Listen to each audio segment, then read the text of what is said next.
चलिए आज एक ऐसी डरावनी कहानी की चीर-फाड़ करते हैं जो सच में रोंगटे खड़े कर देती हैं। आखिर ऐसा क्या होता है इन कहानियों में जो हमें इतना डराती हैं? समझते हैं इसके पीछे की कला को।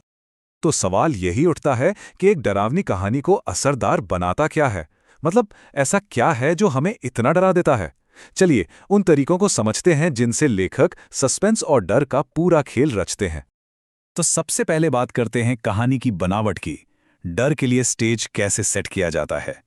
देखिए, हर बढ़िया डरावनी कहानी की शुरुआत उसकी नींव से होती है और ये कहानी एक क्लासिक फॉर्मूले का इस्तेमाल करती है जो हमें फौरन अपनी दुनिया में खींच लेता है। एक समय की बात है, सुनने में तो लगता है कि कोई परी कथा शुरू हो रही है ना? लेकिन इसके तुरंत बाद आता है, घने जंगल के अंदर एक पुराना वीरान हॉस्टल था और बस यहीं से कहानी का पूरा मूड बदल जाता है।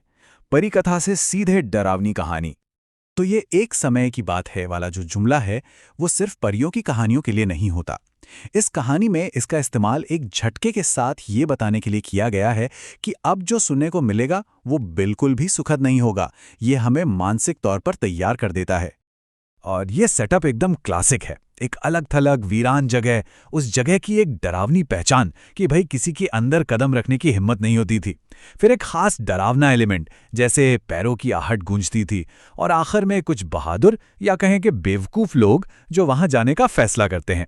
ये सारे जाने पहचाने तरीके मिलकर एक ऐसी दुनिया बनाते हैं जो शुरू से ही खतरनाक लगती है। चलिए अब आगे बढ़ते हैं और देखते हैं कि माहौल कैसे बनाया जाता है। मतलब बेचैनी से सस्पेंस तक का सफर। कमाल की बात यह है कि लेखक अभी तक कोई भूत या प्रेत सामने नहीं लाता, बल्कि छोटी छोटी डिटेल से ही डर का माहौल खड़ा कर देता है। तो खौफ पैदा करने के 3 स्टेप्स हैं। पहला, वो अलग थलग जगह, वो आइसोलेटेड सेटिंग। दूसरा, वो अनवेलकमिंग सा दरवाजा। और तीसरा, एक ऐसा सुराग जो मन में बेचैनी पैदा कर दे। कहानी बहुत ही सलीके से एक एक करके सस्पेंस की परतें बनाती है और इसकी शुरुआत होती है सीधे उस जगह के माहौल से। अब ये माहौल या एटमॉस्फेयर होता क्या है हॉरर में? ये दरअसल सेटिंग और बाकी डिटेल से बनाया गया एक मूड या एहसास होता है। इसका मकसद होता है कि कहानी सुनने या देखने वाले को असुरक्षित और तनाव में महसूस कराया जाए। और सबसे दिलचस्प बात यह है कि ये हमारे दिमाग पर सबकॉन्शियस लेवल पर काम करता है। मतलब कोई भूत प्रेत सामने आए उससे पहले ही डर लगना शुरू हो जाता है। और फिर ये होता है, दरवाजा चरमराते हुए अपने आप खुल गया, जैसे कोई अंदर उनका इंतजार कर रहा हो। ये लाइन बहुत जरूरी है। एक मामूली सा दरवाजा, लेकिन उसका अपने आप खुलना ये इशारा करता है कि अंदर कोई अनदेखी ताकत है।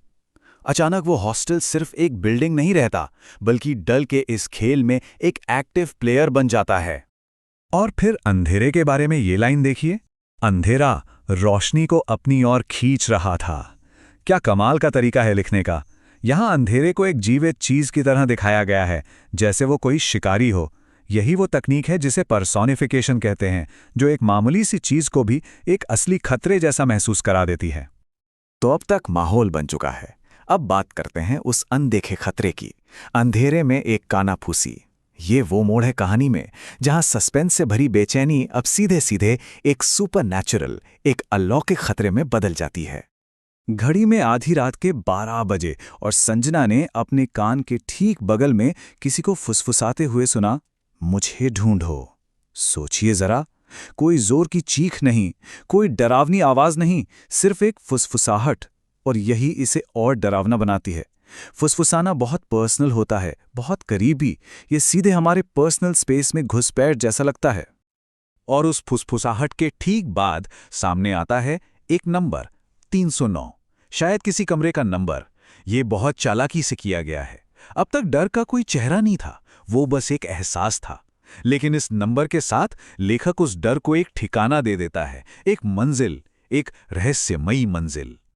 तो अब दांव और बढ़ जाता है। कहानी अब छिपे हुए अप्रत्यक्ष डर से निकलकर सीधे प्रत्यक्ष डर की तरफ बढ़ रही है। मतलब अब असली खेल शुरू होता है। हमारे किरदार अब खुद उस खतरे की तरफ जा रहे हैं और लेखक भी अब उस खतरे के पत्ते एक एक करके खोलने वाला है। पीछे मत देखना, ये 3 शब्द, ये साइकोलॉजिकल हॉरर का एक बेहतरीन नमूना है। देखिए, इंसान का स्वभाव है कि अगर उसे कुछ करने से मना किया जाए तो वो वही करना चाहता है। ये कमांड हमारी इसी जिज्ञासा को हमारे खिलाफ एक हथियार की तरह इस्तेमाल करता है। अब मन में बस यही सवाल घूमता है कि आखिर पीछे ऐसा क्या है। तो यहां एक बड़ा शिफ्ट आता है। पहले था अप्रत्यक्ष खतरा, यानी अनजाने का डर कि पता नहीं पीछे क्या होगा। ये था साइकोलॉजिकल सस्पेंस। लेकिन अब आता है प्रत्यक्ष खतरा, यानी अप्राकृतिक चीज का डर। अब सवाल क्या हो सकता है नहीं है, बल्कि क्या है। और जो है वो एक ठोस गैर इंसानी परछाई है। डर अब दिमागी नहीं बल्कि सीधा शारीरिक हो गया है। और उस परछाई का डिस्क्रिप्शन देखिए। मुड़ी हुई, झुकी हुई थी, जैसे उसकी हड्डियां टूटी हों। ये लाइन पढ़ते ही रोंगटे खड़े हो जाते हैं। ये कंफर्म कर देता है कि ये जो भी चीज है वो इंसान नहीं है। ये हमारी सारी उम्मीदों को तोड़ देता है कि शायद कोई इंसान हो, और खतरे का लेवल एकदम से कई गुना बढ़ा देता है। और इसी के साथ हम पहुंचते हैं कहानी के अंत पर, एक ऐसा अंत जो बेचैन कर देता है। यहां हम देखेंगे कि बच निकलने का कोई रास्ता ना होने की जो ताकत होती है वो कितनी डरावनी हो सकती है। लेखक यहां कहानी को क्लाइमैक्स पर ले जाने के लिए कुछ क्लासिक लेकिन बहुत असरदार तरीकों का इस्तेमाल करता है। उनके भागने की हर कोशिश नाकाम होती है। गलियारा है कि खत्म ही नहीं हो रहा। पीछे से आवाज गूंजती है, किसी को तो आना होगा, और फिर जोर से मुख्य दरवाजा बंद हो जाता है। चारों तरफ घना अंधेरा। एक एक करके भागने के सारे रास्ते बंद कर दिए जाते हैं। सारी उम्मीदें खत्म कर दी जाती हैं। अब वो किरदार उस शक्ति के साथ पूरी तरह से फंस चुके हैं। तो फिर सवाल उठता है कि उन चार दोस्तों का आखिर हुआ क्या? और कहानी इसका कोई सीधा जवाब नहीं देती। उनका क्या हुआ ये राज ही रह जाता है। और कई बार ये अनकहा डर, ये अधूरी कहानी किसी भी साफ सुथरे अंत से कहीं ज्यादा असरदार और डरावनी होती है। और कहानी खत्म होती है इस एक लाइन पर, कृपया कल रात फिर आना। एक निमंत्रण। ये आखिरी लाइन पूरे डर को एक कभी ना खत्म होने वाले लूप में बदल देती है। ये इशारा करती है कि वो चारों दोस्त अब उस हॉस्टल के, उस जाल के हमेशा के लिए एक हिस्सा बन चुके हैं, और अब वो खुद नए शिकार का इंतजार कर रहे हैं।